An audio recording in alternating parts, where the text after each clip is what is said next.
Veníamos de hablar aquí en comité, fuera de antena, que yo me siento en un momento ahora personal, gracias a la ayuda que estoy recibiendo de gente más experimentada, en lo que es la aplicación, ¿no? De hecho, bueno, temas que yo a lo mejor llevaba viendo tiempo, pero no era capaz a ver claro lo que tenía que hacer y por lo tanto seguía actuando en base a una mentalidad errada, digamos, a la culpabilidad, a lo que fuera, pues esto, de alguna manera, tengo un periodo en que he empezado a creerme capaz de realizar ciertas acciones que antes me parecían infranqueables, ¿no? Y aunque al principio ha sido muy... me ha dado bastante miedo, porque precisamente este es el salto al vacío del que se nos habla, ¿no? De empezar a hacer las cosas de otra manera. Los primeros pasos son difíciles porque en tu programa está que hacerlo de esa manera te va a alejar de lo que tú buscas, ¿no? A medida que vas comprendiendo que lo que tú buscas es una ilusión, es una baratija, no contiene lo que tú buscas, te han engañado, tienes que dar el salto hacia otra cosa. Lo que pasa es que esa otra cosa, ese primer paso en donde todavía no tienes lo nuevo y tienes que dejar lo viejo por mucha ilusión que hayas concebido que es una especie de muerte, ¿no? Por eso no nos damos el gran salto en la primera experiencia. Vamos haciendo pequeñas pruebas hasta llegar a un punto de convicción suficiente para dar los mayores saltos. Siempre va a dar un poco de miedo, pero que sea algo tolerable. O sea, que no incurramos en el sacrificio o en la ilusión de hacer algo en la forma que en el fondo, es decir, en nuestras ideas, en nuestra mente, no ha cambiado. Es decir, hemos entendido que es así, pero no ha cambiado en nuestra creencia. Y entonces actuamos, esto es un poco el ego espiritual, como sí, pero por dentro esto no vale para alcanzar la paz. Y bueno, deciros que lo sorprendente ha sido que dentro de las situaciones que yo hace tiempo veía como terroríficas, ahora me veo atravesando varias inestabilidades en mi vida, sintiéndome bien. O sea, no te digo que no tenga momentos de tristeza, momentos de nerviosismo, pero no hay ningún momento de desesperación y me acompaña paralelamente a alguna situación desagradable. En muchos días o muchos trozos de día, cada vez más, hay experiencias de una liberación inexplicable por nada, una sensación interna de ligereza, de brisa, que sin duda tiene que ser una experiencia de ti del otro lado, ¿no? Porque no lo puedo achacar ni nada externo, ¿no? Sino más bien a que el hecho de dar algunos pasos en la dirección adecuada te acerca más a tu propio ser, a la divinidad y a los demás, y eso es lo que produce esa sensación de paz sin ningún motivo, ¿no? Empiezo a tener alguna experiencia de este tipo en la dificultad, no en momentos en que más o menos todo está como tú crees que tiene que estar, que esto es relativamente fácil. Y bueno, y también les contaba que bueno, que he tenido un episodio de reconocimiento, ¿no? En esta tarea de contar el curso. Entonces, detrás de la satisfacción, pues también he recapacitado que el reconocimiento, según cómo puede ser, es una de las trampas más importantes en las que nos hace caer el ego, ¿no? El ansia de reconocimiento. Y pensé hoy en que habláramos de esto, revisáramos un poco esto que a todos nos toca tan directamente, y además, para ilustrarlo, leeré una pequeña historia de un libro de Daniel Meruá, que es este autor que sabéis que me gusta tanto, que considero precursor en mi historia personal del curso de milagros, porque es un autor que habla mucho de Jesús. Y bueno, fue lo primero que yo leí de Jesús creíble, o sea, fuera de lo que es la tradición católica, no cristiana, sino católica, ¿no? Que me convenció y que me llenó, y eso, bueno, fue como antes de que llegara el curso de milagros, que es un mensaje de Jesús, ¿no? Y hay hay varios de libros de él preciosos. Hay uno de ellos, que además quiero mencionarlo porque es otro punto que seguramente tocaremos. Tiene un libro que se titula El Evangelio de María Magdalena. María Magdalena, según Daniel, la información de sus libros las saca de los registros acásicos. Él desde joven tiene este don de salir fuera del cuerpo, que primero fue una cosa espontánea, que él no sabía ni lo que era, porque en aquella época no es como ahora, que cualquiera ha oído hablar de un viaje astral. En la época en que él salió del cuerpo no había ni oído el concepto nunca. Tuvo que investigar en las bibliotecas qué podía ser aquello de verse desde el techo de la habitación, ¿no? En la cama. Y bueno, fue todo un proceso en el que eso que al principio le ocurría de manera natural, él aprendió a hacerlo de manera voluntaria. Los registros acásicos, yo no soy muy experta, pero por lo que sé, es la memoria del mundo, ¿no? Es energéticamente como una biblioteca energética donde está registrado todo lo que ha pasado, ¿no? En el mundo ilusorio. Esa información no es accesible siempre, es decir, primero la información que sale de ahí, que se le entrega a ciertos seres que son capaces de conectar, primero tiene que ser un ser cuya utilidad de lo que va a recibir sea para el bien de la humanidad. No se da la información a cualquiera, eso es lo primero. Y lo segundo, también la información se va desgranando a medida que la humanidad está preparada para asimilar esas verdades, ¿no? Las cosas van apareciendo en su debido momento. Y bueno, por lo que se ve, Daniel accede, en todos sus libros lo cuenta, además tiene una manera de escribir muy bonita, muy del corazón, muy emocionante. No es automática, pero parece ser que escribe con pluma apenas de un tirón, apenas hace tachaduras y está inspirado cuando escribe, ¿no? Y hay veces que realmente entra en la memoria del tiempo y es capaz de ver lo que allí sucedió. Bueno, como todo, esto cada uno saque sus propias conclusiones, pero lo verdaderamente importante es si lo que nos escribe, proceda donde proceda, nos inspira, nos conmueve o nos vale o no. A mí me ha valido muchísimo.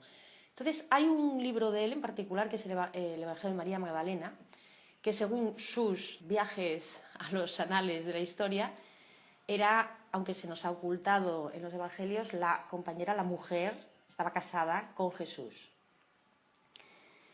Y se considera la primera discípula, la que más recibió por su cercanía, porque no fue elegida al azar, tenía una fuerza para ello y fue el depositario fundamental de las enseñanzas de Jesús, antes que los apóstoles. Además, imaginar lo que era la energía masculina de la época aquella, de bruta. La energía femenina siempre estuvo un poco más abierta y más refinada, ¿no? Y el Evangelio de María Magdalena, que es uno de los que por supuesto fueron eliminados, máxime viniendo de una mujer, ¿no? Estamos hablando de tiempos muy machistas. No sé dónde ni cómo, porque yo para esto soy muy mala, pero se descubrieron algunos restos, algunos pliegos sueltos de este Evangelio, que es muy cortito. Entonces alguien, en conexión con Daniel Merúa y este testamento, le pide si él no podría, a través de sus viajes, recomponer el Evangelio y además darnos una breve explicación de él según esta conexión que él tiene. Y hace esta obra. Desgraciadamente es un libro que está descatalogado, una preciosidad. Yo lo leí en su día, antes de conocer el curso de milagros, y recuerdo que me gustó mucho. Quedó ahí. El otro día lo recordé y lo volví a leer, es chiquitito. Y me impresionó muchísimo, porque aparte de que me gustó más, me impresionó que es que era una condensación del curso de milagros. O sea, eran dos autores diferentes. Daniel no habla del curso de milagros ni utiliza el mismo vocabulario exactamente, pero era exactamente lo mismo. El Evangelio de María Magdalena utiliza un lenguaje de la escuela gnóstica, que es una escuela de sabiduría de la época, pero bueno, pues donde dice el conocimiento dice el gnosos, donde dice que no es el mismo, pero está diciendo lo mismo, ¿no? Y me resultó muy emocionante, ¿no? Me dio como mucha certeza, ¿no? Ver que el mensaje de su primera discípula coincidía de tal manera con lo que nos cuenta el curso de milagros, ¿no? Y Daniel tiene otro libro, que este sí ahora está en venta, que se llama El Evangelio de las Tres Marías, también muy bonito, donde tres mujeres, María Jacobea, María Salomé y María Magdalena, seguidoras del grupo de Jesús, se encuentran cuando ya después de Jesús crucificado, los discípulos fueron enviados a la zona de lo que se llamaba la Galia, que debía ser Francia, Marsella y toda esta zona, a sembrar las semillas que habían recibido para que se propagaran por el mundo, ¿no? Y en un momento dado de ese peregrinar ellas se encuentran y durante unas noches que se reúnen comparten con las otras los recuerdos de su contacto con el maestro y cómo transformó sus vidas. Es muy emocionante. Al que le guste la figura de Jesús, de verdad, es muy bonito. Entonces, con esta oleada de paseo que me ha entrado por la energía de María Magdalena, que era una energía muy revolucionaria, muy fogosa, fijaros que parece ser que ella estuvo casada con el que fue luego San Pablo, el Saulo, que era, bueno, que era bastante violento, bebía bastante su juventud, y bueno, ella en un momento dado decidió que a eso no le gustaba y se escapó de casa, se separó. Eso hace 2000 años no lo hacía cualquiera, ¿no? Tuvo que estar refugiada unos meses antes de... Bueno, podían acusarla de adúltera y apedrearla. Por eso cogió malamente esta fama de prostituta arrepentida, que no es la prostituta que Jesús salva de ser apedreada, es simplemente una mujer que para la época podía ser catalogada como rebelde. Y que tenía también, que era muy humana, mucha humanidad a la hora de reír, de llorar, de abrazar. Entonces, bueno, es muy bonito como cuenta cómo todo ese carácter de ella fue siendo canalizado hacia la luz a través de, y fijaros, si nosotros sentimos inseguridades en las relaciones, como si tendría que sentir a alguien de pareja con alguien como con un avatar, ¿no? Es como... Y sobre eso voy a leeros algunas cosas. Entonces, en este libro hay un episodio que ella cuenta, una enseñanza de las que ella más le recuerda con más cariño y como más bonitas de la enseñanza con Jesús, aunque os leeré más cosas, que va un poquito sobre esto, ¿no? Sobre el ansia de reconocimiento. Entonces leeremos el capítulo, el cuento, la historia, que a raíz de esto, cómo lo enseñó Jesús a los discípulos, y luego también, mientras lo leo, pues vamos atando cabos con las ideas del curso de milagros, ¿no? Pero, perdón, has dicho que dejó a Saulo y se fue a casar con Jesús. Bueno, en realidad ella se separó, Sí. se fue a la casa a una casa que tenía su padre, que era José de Arimatea, en Migdel, me parece que se llamaba, y allí estuvo un poco escondida hasta que las cosas se calmaran. Y en un momento dado en que ella visitó la casa de su padre, en Jerusalén, creo, estaba también allí Jesús y bueno, fue él el que empezó a hablar con ella, le pidió que aceptara este papel, que ella tenía, que en realidad a ella tenía que reunir en ella la esencia de la mujer con mayúscula. ¿Lo leíste? No, Ah, lo he leído un poco. vale. Y que de alguna manera la advirtió que era un camino de... Ella al principio no sabía muy bien ni dónde se metía, pero luego lo supo y respondió. Y como dice Daniel en el libro de su Evangelio, que es curioso cómo un personaje que fue totalmente eliminado, ¿no? por lo que fue luego en todos los Evangelios, no hubo rastro de ella ni se la menciona, y si se la menciona es para decir que era una prostituta arrepentida, como a lo largo de los años, o sea, hoy en día María Magdalena aparece en canalizaciones como una energía muy presente, como si el egregor, la fuerza real que ella manifestó con su vida hubiera acabado por emerger, ¿no? Como que da igual lo que los hombres quieren hacer de las cosas, ¿no? La verdad no necesita defensas. Es muy interesante.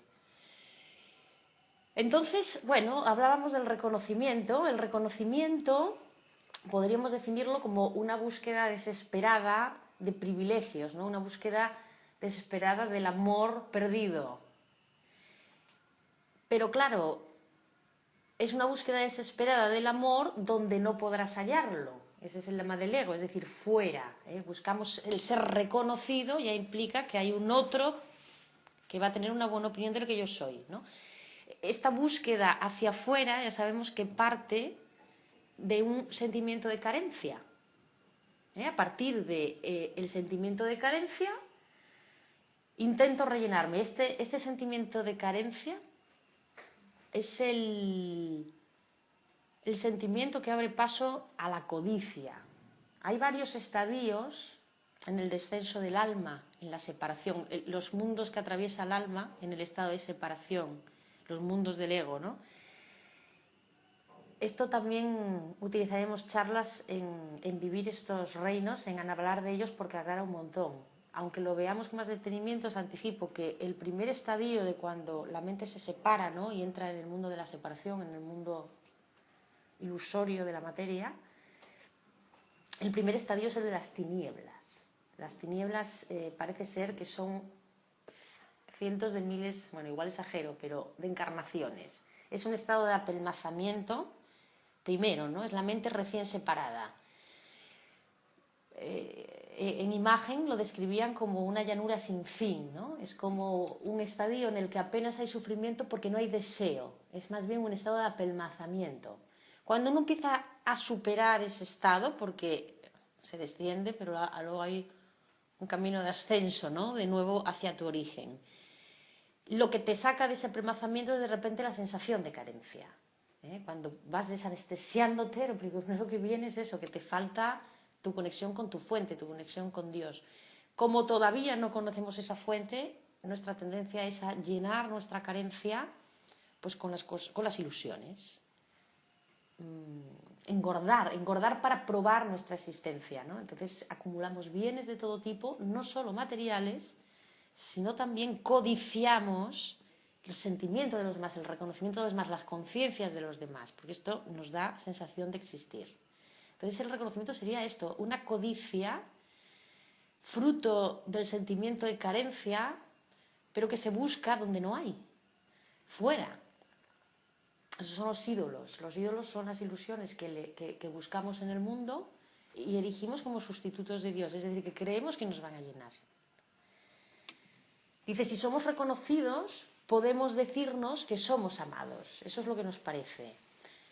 Pero como hemos dicho, al proceder de la carencia, este reconocimiento siempre será algo temporal y finalmente insatisfactorio. El que sabe quién es no necesita ningún reconocimiento porque sabe que lo tiene todo. Entonces, vamos a empezar a leer un poco lo que nos dice y sobre lo que va diciendo vamos añadiendo cosas y si tenéis preguntas, interrumpís. Este episodio sucedió cuando el famoso episodio de la Biblia de la multiplicación de los panes y los peces. Parece ser, tal y como lo cuenta él,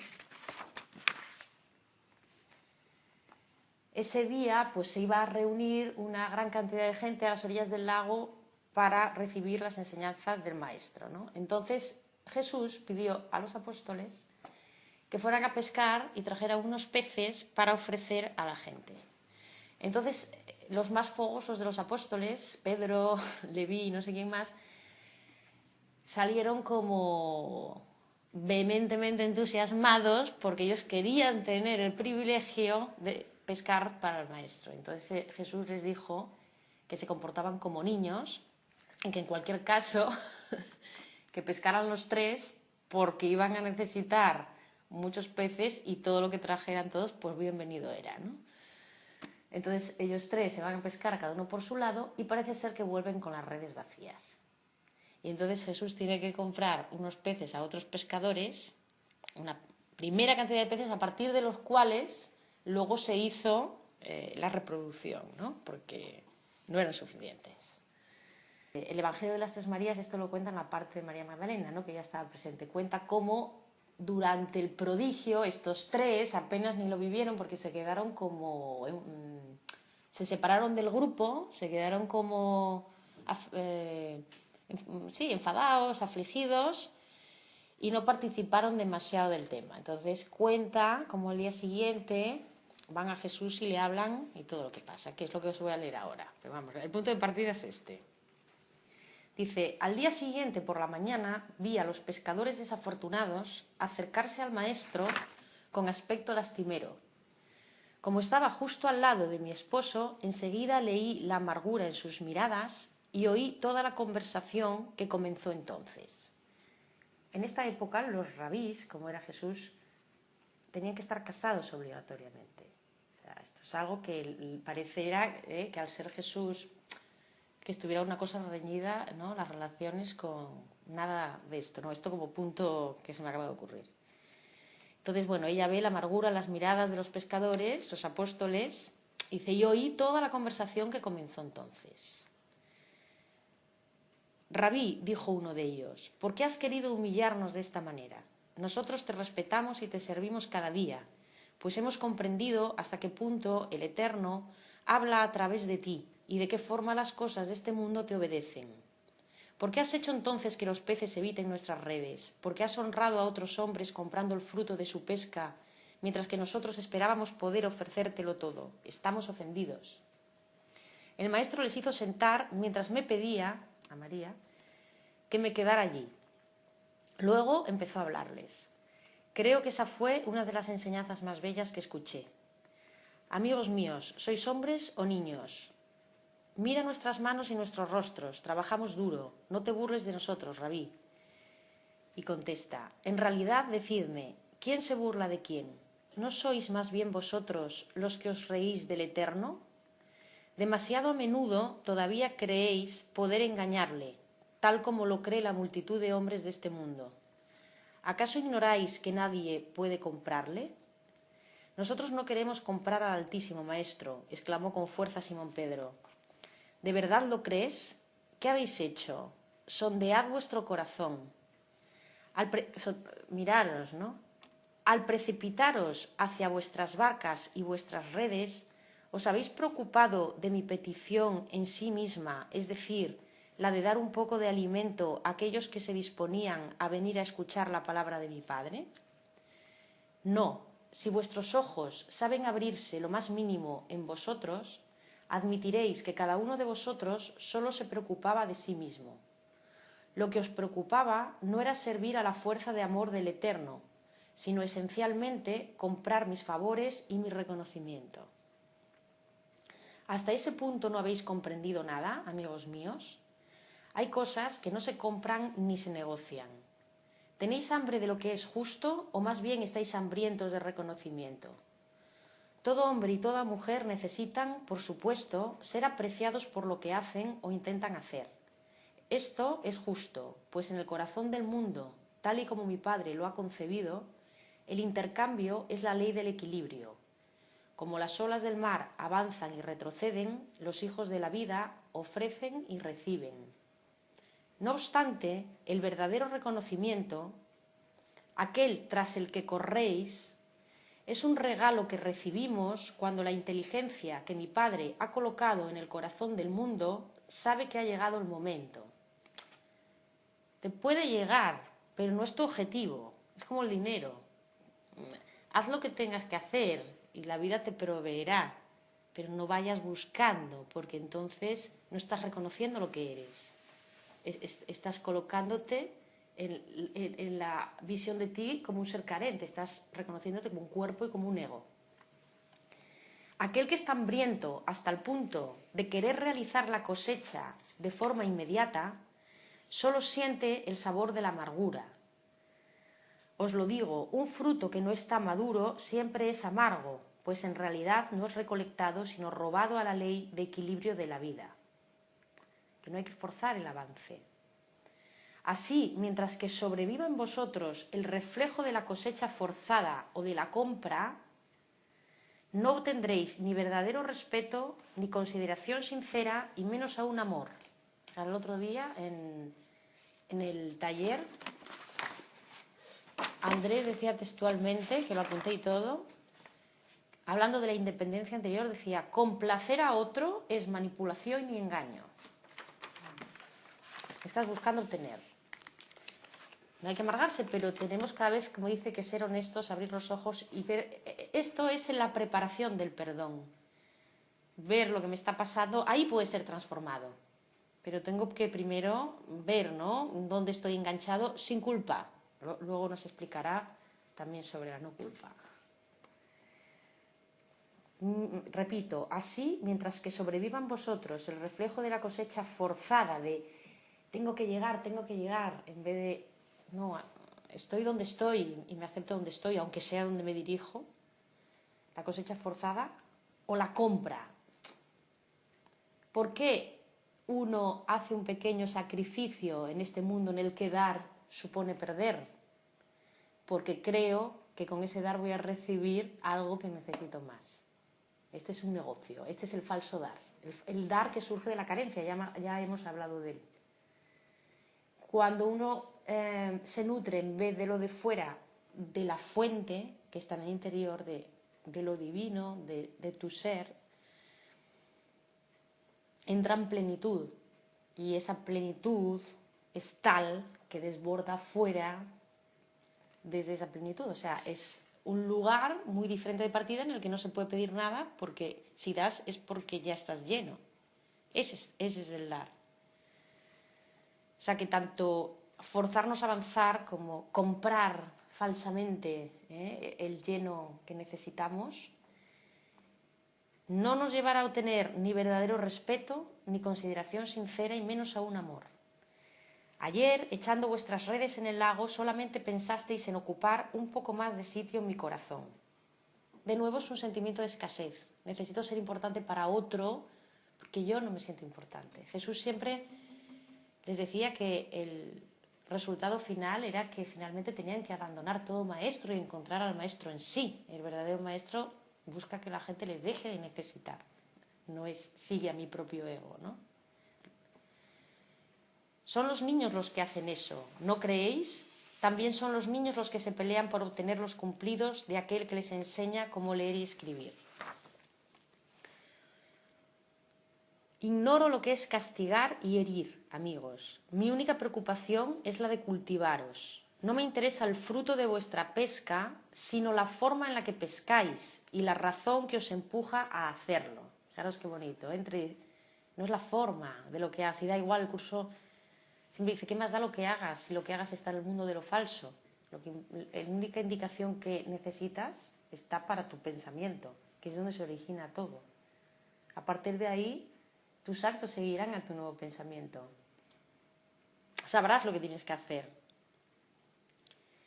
No soy ni seré nunca, por otro lado, aquel que os pide ser servido y al que tenéis que servir. Lo que reclama vuestra ofrenda es la raíz de mi amor en vosotros. Es la llama de la presencia del Eterno en vosotros. Fijaros que este es un lenguaje más antiguo. Es el Jesús de hace 2000 años. El curso de milagros es el Jesús de ahora. Ha cambiado la humanidad. Aquí no hay nociones de psicología ni de proyección. No estaban en el mundo. Era un mundo mucho más conectado, aunque falsamente, pero con lo sagrado. En el curso ya introduce una buena parte de psicología moderna. Porque el hombre de hoy está para estos conceptos, ¿no? No podéis mentir a esa llama. Ayer, como en muchas ocasiones, habéis sobrado para vuestra máscara de hombre y no para el amor. La paciencia es el abono que tenéis que buscar y la humildad es la lluvia beneficiosa que tenéis que reclamar. No lo olvidéis nunca. Paciencia y humildad. Lo decía un budista que conocí, aprende antes un necio que un orgulloso, porque el orgulloso cree que lo sabe todo y no está abierto al aprendizaje. Por eso humildes en el sentido de no sabemos. Dice ella, recuerdo las lágrimas que derramó Simón Pedro. Me conmocionaron, pues me parecían que expresaban lo que yo también sentía. Cuando vivimos al lado de un manantial puro, a menudo ocurre que cierta embriaguez se apodera de nosotros, que queremos beber los mejores tragos antes que el resto, que intentamos desviar el curso e incluso apropiárnoslo de ese manantial. También ocurre que nos gusta dar envidia por el privilegio que tenemos de poder beber de él y que nos da la impresión de existir más que los otros, de ser más importantes. Cuando los hombres se fueron, confusos, los pescadores, tranquilizados, pero un poco más grandes en su alma, más conocedores de la verdad, de sí mismos, me encontré de nuevo sola con el maestro. Ahora le tocaba el turno a ella. Dice, me hundí en sollozos en sus brazos. Entendía demasiado bien por qué había querido que no me perdiera ni una sola de sus palabras. La actitud de esos pescadores también era la mía, secretamente escondida dentro de mí. Mi deseo más profundo había sido que todos pensaran que, puesto que era la esposa de Jesúa, como le llamaban Yeshua, eso hacía necesariamente de mí su primera discípula. ¿Se trataba de un espantoso orgullo, amigas mías?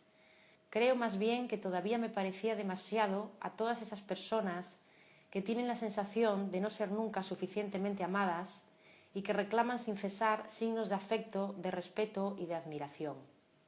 El insaciable apetito de reconocimiento que tan bien había descrito Jesús, la irreprimible necesidad de atraer hacia uno mismo como el sol, pero un sol que aún estamos tan lejos de ser. Mi esposo debió de leer en mis pensamientos mientras yo lloraba, pues terminó por decirme: «Sabes, Miriam, el sol no es el sol por atraer hacia sí, lo es porque da sin tener el más mínimo deseo de atraer, porque da sin tener el más mínimo deseo de atraer». Incondicionalmente, podríamos decir. El bien por el bien, ahí está la satisfacción, el bien por el bien.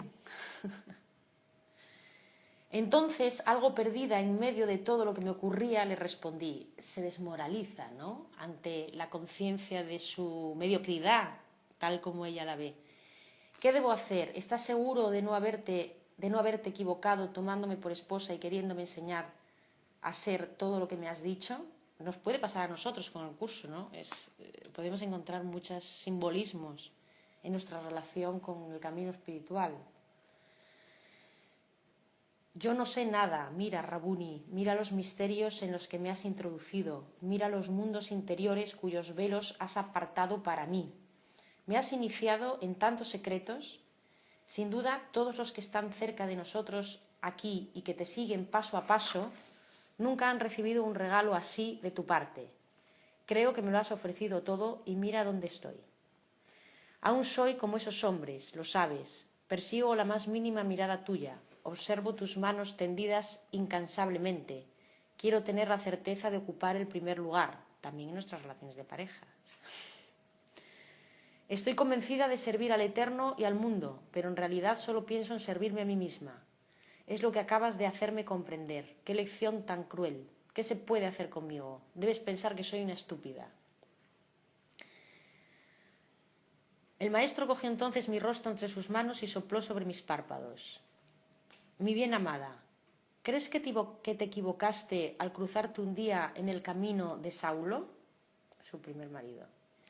Las citas de la vida son semejantes a los días que se suceden mientras se engendran unos a otros. Si faltase uno solo, todo se desequilibraría. Todo tiene su razón de ser. Lo que cuenta no es tanto la naturaleza de lo que vives, sino tu actitud en su seno. Otra vez lo mismo.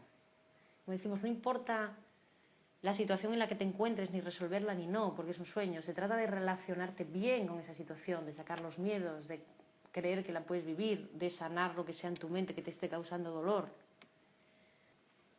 Por eso nunca es la iniciación en sí misma la que hace al iniciado, o sea, la meta, sino la calidad de la savia que el hombre o la mujer que la recibe consigue recoger poco a poco. La calidad del paso a paso del camino. ¿Entiendes lo que intento decirte? Te he propuesto llaves, como ahora se nos proponen a nosotros.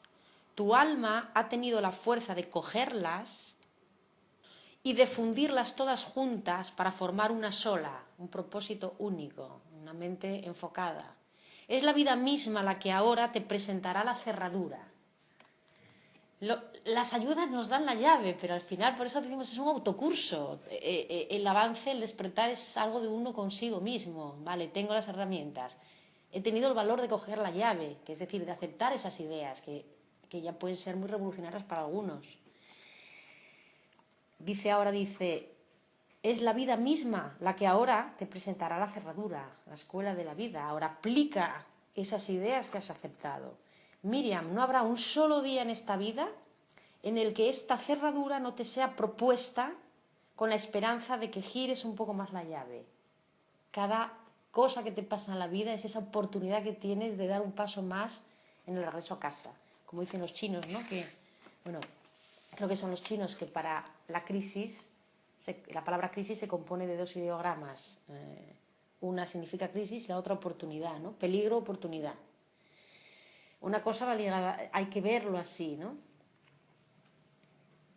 La liberación del corazón es una obra de paciencia, de voluntad y de sencillez. Lo mismo que decía antes, no es de hoy para mañana, ni nos tenemos que sentir mal por nuestras miserias. Aquel que se glorifica imaginando que las hojas de palma recibidas, sus pequeños triunfos, le ceñirán eternamente la frente, será llamado tarde o temprano a la realidad de lo que aún le falta, porque el camino es una espiral continua. Te lo digo, lo que enseña y forja por encima de todo un alma son las piedras del camino con que se encuentra. Nadie debe desesperarse frente a la puesta en evidencia de sus pequeñeces. Al contrario, cada uno debe saber que es el amor de su Padre Celeste el que le ofrece la oportunidad de crecer mejorándose. El verdadero ciego es aquel que tiene el alma lo suficientemente cerrada como para negar sus límites y sus fisuras.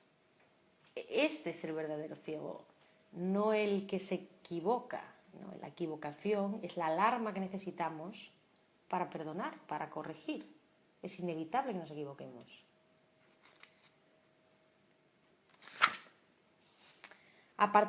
Me salto alguna cosilla, a partir de este acontecimiento, mi puño, porque le sopló los ojos, luego explicó que los ojos acumulan una serie de escorias, de tristezas etéricas a lo largo de la vida, entonces en ese momento les saca memorias, digamos, ¿no? Y ella dice, ¿os habéis dado cuenta alguna vez hasta qué punto la mirada de un ser humano a menudo se parece a un puño cerrado? Incluso en aquel que únicamente aspira a la dulzura y a la bondad, se adivina fácilmente la tensión de un miedo, la presión de un combate por librar, la presencia de una frontera dolorosa. A partir de este acontecimiento, mi puño comenzó verdaderamente a relajarse. Así, el orden del más y del menos, del más grande y del más pequeño, los grados, las comparaciones, los niveles, mundo de la percepción, mundo ilusorio, se apagó progresivamente en mi cabeza y en mi corazón. ¿Sabes? Se fue apagando el más y el menos, mejor. El juicio se fue apagando en su corazón. A sí misma y a los demás, va unido. Tengo que decir, fijaros esto, lo que comentábamos antes, ella cuenta también su propio proceso. Ella, imagínate, la que se vio. Si nosotros nos vemos en la que se vieron estos que encima vivían caminando por los caminos sin ninguna comodidad, imbuidos en la enseñanza día y noche durante 3 años. Dice, tengo que decir que esta fase de desapego ocurrió casi sin que yo fuera consciente de ello. Seguramente vosotras mismas os habéis dado cuenta. Habla con sus amigas. A veces en nuestra vida hay barreras interiores contra las que chocamos de forma regular y que pensamos que nunca llegaremos a atravesar. Una y otra vez en la misma piedra. Son como reflejos, como tabúes, toman el aspecto de problemas irresolubles para nuestra cabeza, nuestro corazón o los dos a la vez. De hecho, no siempre intentamos resolver estos problemas, pues forman parte desde hace mucho tiempo de nuestro propio paisaje, o programa, podríamos decir hoy. Así que avanzamos y después, un buen día, durante una circunstancia particular, de repente nos damos cuenta que han desaparecido, que se han disuelto sin que comprendamos el por qué, cuándo y dónde.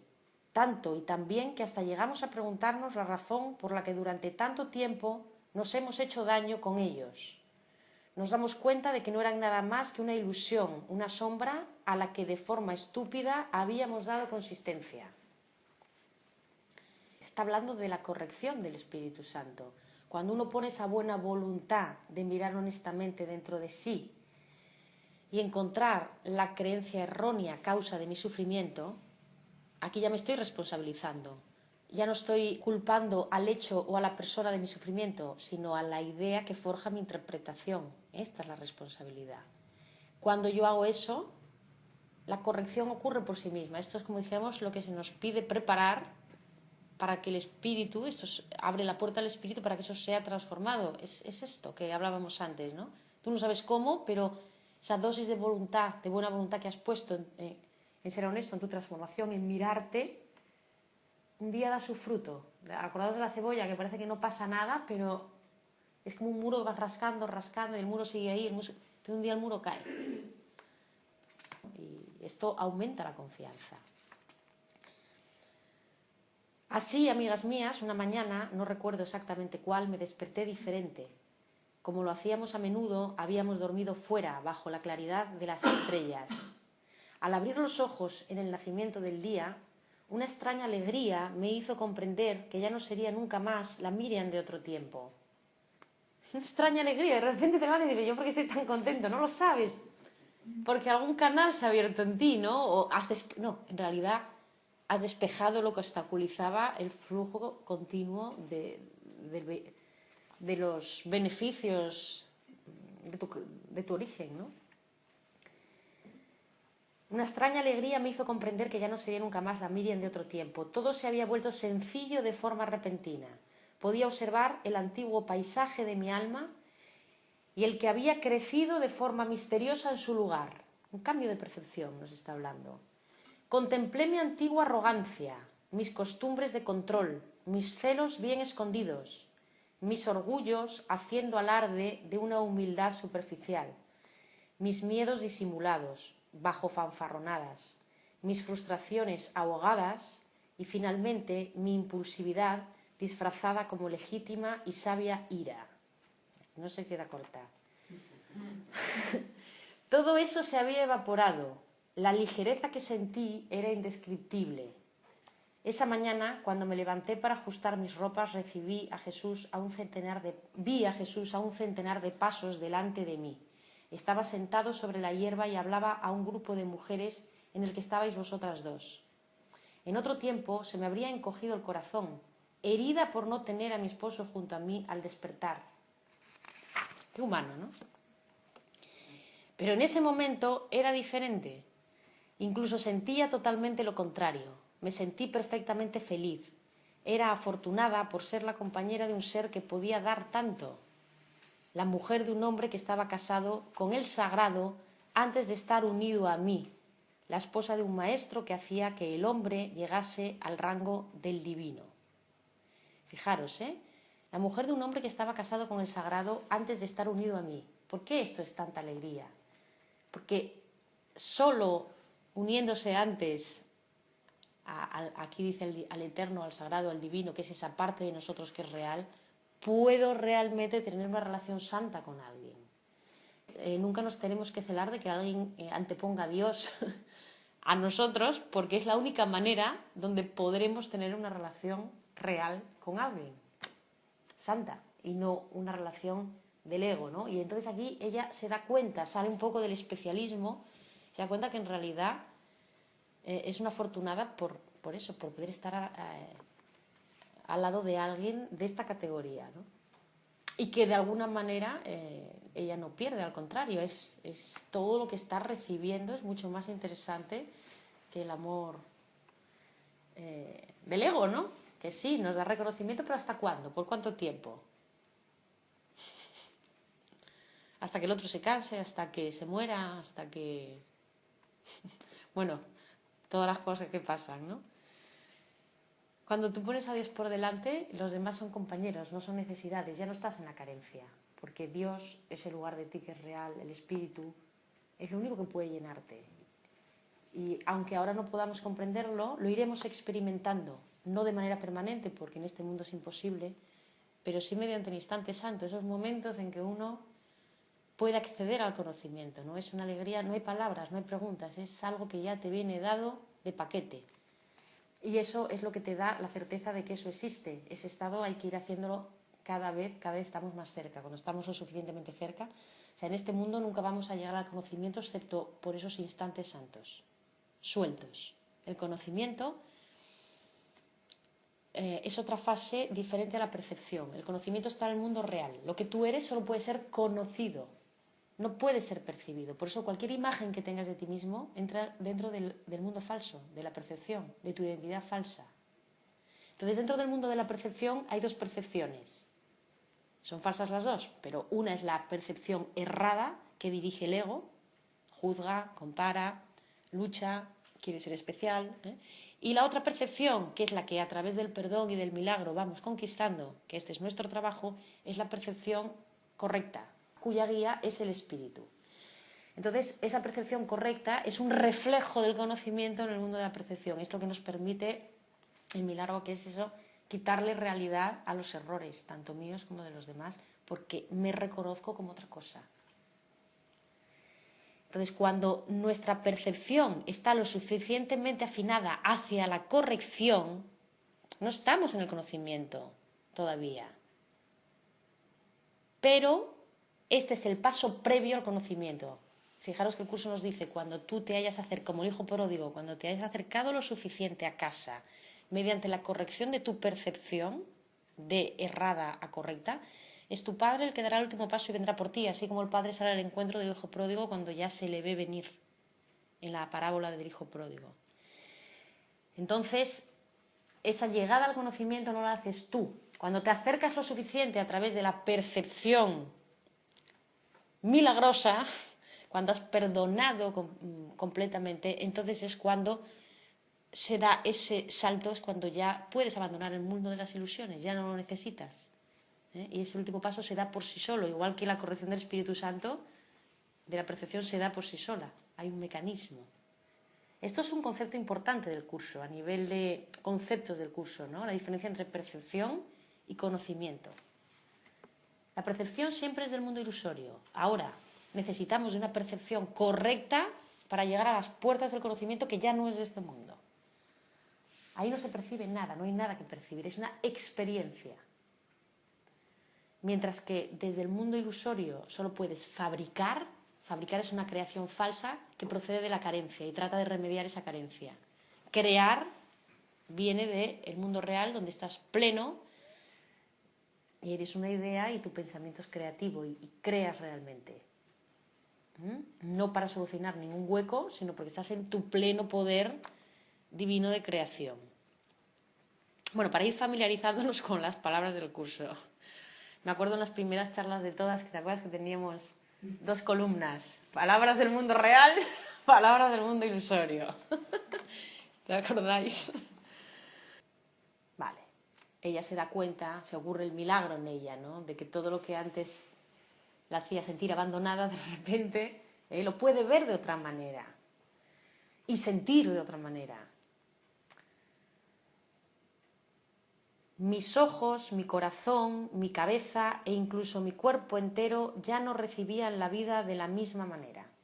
Mis propias imperfecciones ya no podían constituir ningún nudo. Fíjate, no es que se haya iluminado, no está en el conocimiento, sigue siendo un ser encarnado con sus imperfecciones, pero entró en una percepción correcta.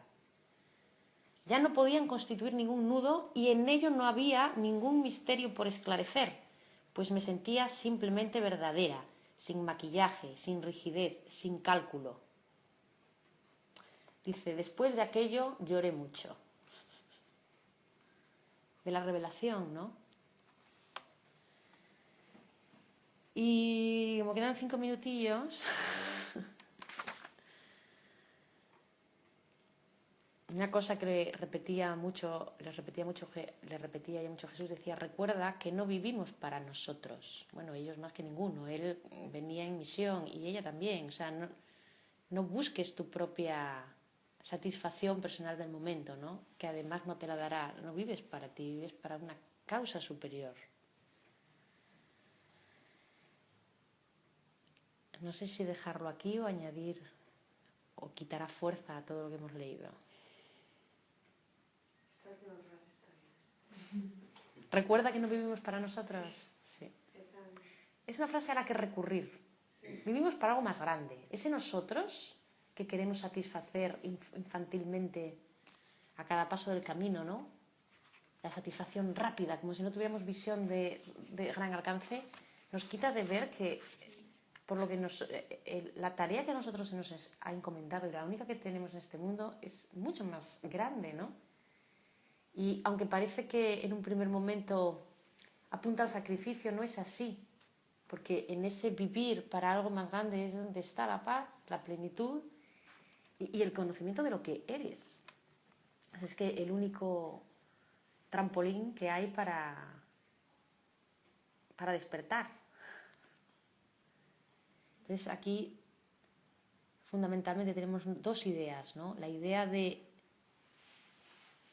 por qué hacemos realmente las cosas, ¿no? Tenemos que tener una alerta continua en todas nuestras decisiones, nuestras conversaciones con los demás, lo que voy a hacer y no hacer, revisemos. Si tenemos intenciones ocultas, deseos de manipular, si hacemos algo por amor al camino correcto, porque hemos visto que es así, a pesar de nuestras expectativas, o si por debajo estamos intentando que esto produzca un resultado que en otra época nos valió. Un continuo revisar la nobleza de nuestras intenciones, porque sin ser malos, no porque somos ignorantes y estamos atrapados en programas muy egoicos, vamos a encontrar muchas actitudes miserables, ¿no? Y tenemos que tener el valor de verlas. Eso es poner a la luz de la verdad mi ego, eso es enfocar el haz de la linterna a los cimientos del ego, porque si yo hago eso, pongo al espíritu en condiciones de poder corregir esa percepción falsa, ¿no? Nuestra motivación interna, revisemos ¿por qué hacemos esto? ¿Por ganar puntos ante alguien? ¿Por ganar el amor de alguien? ¿Qué es esto todo? Rellenar mi escasez. No podemos partir de la escasez. O he comprendido el amor al camino, el amor a la verdad, por amor a ese bien y por la confianza en que eso además es para no solo bien mío, sino para el bien de todos, yo cojo ese camino independientemente de las consecuencias que pueda tener o de quién se enfade conmigo en esta decisión o del miedo de perder mi reputación, que es la autoimagen, ¿no? Esto por un lado. Y por otro, que no nos espante en esta mirada honesta ver lo que escondemos, porque es humano, es que ese es el trabajo. Ponerse una venda delante de los ojos es un gran anestésico, pero no resuelve. Hay que mirar y para no espantarnos y aumentar la culpabilidad con la visión de nuestro ego, recordar que esa es la alarma que necesitamos y nuestra oportunidad de dar un paso más en la disolución de nuestros límites. Que no es ciego el que se equivoca, sino el que no reconoce su error. En la medida que nosotros además vamos siendo capaces de entender esto nosotros, también juzgaremos menos a los demás. Y bueno, vamos a dejarlo aquí, que ya tenemos bastante para dejar que fermente. En esta época lo decían mucho. Cuando escuchas algo de tanta envergadura, hay que dejarlo como un fermento que va como la levadura, ¿no? A lo largo de los días, y hay frases que nos vendrán, tal, y aunque creáis que no, hay un movimiento que ya hemos puesto en marcha, hay una rueda que se ha puesto en marcha y todas estas cosas y esta voluntad de llevarlas a cabo tendrán sus recompensas, aunque no es lo que nos motiva, ¿eh? Bueno, sí, pero son unas recompensas que no las hemos autodefinido nosotros. Nosotros deseamos la paz, pero no decidimos por qué camino tiene que venir esa paz. Estamos abiertos a que la vida sabe más que nosotros. ¿Alguna cosilla que comentar? Vamos a fermentar. Dime. Todo lo que has dicho hoy, todo lo que has leído de esto antiguo, lo entiendo perfectamente. Pero comparada con el curso de milagros, claro, aquí has dicho, pero es que mi padre que creó este mundo, no sé qué. Cambio, curso de milagros, primera frase, este mundo no lo ha hecho Dios. Ya no puedo seguir. Porque esto, o sea, que hay mil coincidencias. Sí puedes seguir, no te obceques. Ya te va dando una torta, te da otra torta, este mundo es la mente. Dios creó la mente que creó este mundo, pero Dios no creó este mundo, es muy sencillo. No pudo crearlo Dios y no tiene nada que ver con este mundo. En cambio, aquí Dios dice, no, Dios está aquí, te da pistas para que tú actúes y te des cuenta de lo que está bien. Dios totalmente. No es Dios el que está aquí, es el recuerdo de la voz de Dios en ti, que es el Espíritu Santo. Es el puente entre el mundo real y el mundo ilusorio. Si Dios estuviera aquí, querría decir que ha reconocido este mundo. Si Dios reconociera este mundo, sería real. Mejor que no lo sea. ¿Entiendes? Lo que está aquí es la voz de Dios que aún dentro del sueño puedes escuchar. Es la voz del Espíritu Santo. Si te abres a ella, porque como es una voz de amor nunca se impone. Siempre espera a que tú la invites, ese libre albedrío. Entonces aquí en el fondo te está diciendo lo mismo, la voz de su padre es la voz del espíritu en cada uno. De todas maneras, que esto no te bloquee, si es un concepto. Sí. Mira, siempre nos dicen, en el camino no te atranques en las dificultades. Si hoy por hoy esta idea para ti es una dificultad, pasa a la siguiente, porque eso también macerará en tu... Yo sin llegar a tanto, pero recuerdo que cuando leí al principio que este mundo no existía, decía, ¿cómo voy a decir yo esto a la gente? Digo, y además, ¿qué clase de consuelo va a encontrar la gente en esta idea? Ah, no, es que el mundo no existe. Ah, vale, guay. Digo, van a decir, vale. Pero fíjate que siempre lo digo, que con el tiempo, con todo el proceso de transformación mental y de comprensión, se ha convertido en uno de los pilares, una de las frases que más contundentes es a la hora de salir de un estado erróneo. Cuando ya no sé por dónde salir, acabo diciendo, pero ¿qué más da? Si esto no está pasando, si esta no es mi realidad, si yo no estoy aquí. Y ahí hasta lo más gordo se descompone. Ya no hay mal que te pueda afectar. O por lo menos, a ver, no es que sea tan fácil, pero esa frase ya no es solo una frase, contiene detrás de sí toda una energía de trabajo que has hecho con ella. Y el pensar en ciertas frases del curso a cada uno, las nuevas ideas, ¿no? Hay frases muy contundentes en el curso que nos llevan automáticamente a otra franja de vibración, con el que es más fácil percibir de otra manera. Si quitamos el pensamiento falso y la dejamos en el vacío, la mente no lo resiste. Hay que meterle una idea sustituta de la que quieres eliminar y está el libro llena de ellas. Bueno, mira, hay muchos lenguajes para lo mismo y es verdad que a cada uno nos entra más uno u otro, pero que decía, en vez de quedarse en la dificultad, sigue adelante, porque a veces utilizamos dificultades como disculpas para no avanzar, es que como no entiendo, no, sigue adelante si es tu llamada y verás que un día eso, plof, como una burbuja, estalla en su comprensión. Claro que es muy real para ti en este mundo, pero no es la creación directa de Dios, ¿eh? Dios no podría haber creado un lugar de sufrimiento. En cualquier caso, aquí estamos, no sabemos cómo llegamos o no, no tiene sentido. La cuestión es cómo salimos de aquí cuanto antes. Y todo lo que podamos ayudar a otros, a arrastrar a otros también a salir. Bueno, léete de Daniel Meruá. Se va ablandando, ya te digo, yo antes de llegar al curso había leído mucho de él y quizá eso ablandó también mi entendimiento. Ahora, les estaba comentando, ahora que estoy haciendo una segunda lectura del texto, que se ve muy diferente ahora que la primera vez. La primera vez entiendes lo que puedes. Yo no lo entendía todo, pero bueno, seguía, lo entendía ahí en lo profundo, ahí detrás, pero no sabía muy bien ni cómo... Pero bueno, va haciendo su trabajo en ti, de erosión, ¿no? Y tanto contarlo, escuchar a otros y ahora volver a leerlo, la verdad es que es muy diferente. 2 años más tarde, con otra comprensión, dices, anda, esto empieza a tener sentido para mí. Muchas veces utilizamos tiempo en recordar estos para que sepamos gestionar, no para que no nos desanimemos, porque nos desanimaremos muchas veces a lo largo del camino, pero para entender que nos ha pasado a todos, que es parte de la historia y darnos nuevas ideas y nuevos pensamientos, como el que Jesús le enseñaba a Miriam, para reencauzar esa autocrítica que tenemos ante nuestros errores. Una postura que hasta ahora admiraba o me parecía que era correcta, no era la mía, pero me parecía que era como una meta, que era que estamos aquí para servir a los demás. Y me parecía que con eso pues me servía para cuál es el papel en este mundo aquí, pues mira, muy fácil, estás para servir a los demás. Pero ahora hay una postura totalmente diferente que me estoy encontrando yo, que va relacionado con esto que has dicho tú ahora, que es el qué más da. ¿El qué más da? ¿Qué más da?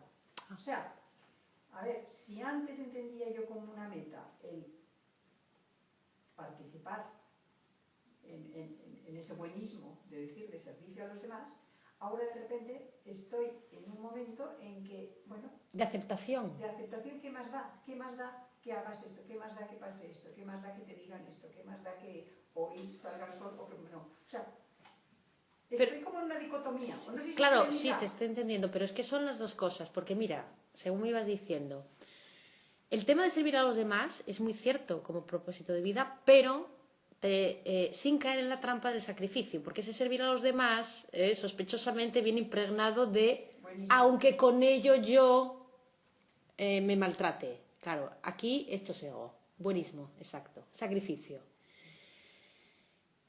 Esto sería, tú lo has eliminado como propósito, pero lo que has puesto al lado no es otro propósito, es más bien una nueva actitud. Sí. Como actitud es correcta, es la actitud de nada real.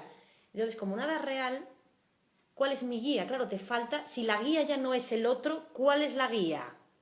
El centro personal, lo que el curso llama tu altar interior, tu verdad, tu ser verdadero. Es esa guía interna, ese maestro interno que todos llevamos dentro y que hay que aprender a oír su voz, porque siempre responde y que te dice por dónde hay que ir. No siempre es fácil seguir esa voz, porque muchas veces no coincide con lo que se espera, con el buenismo, con lo que se espera de ti, con lo que van a pensar los demás, y puede ser que vendamos nuestro centro y nuestra voz por el qué dirán, por la comodidad, por lo que se espera.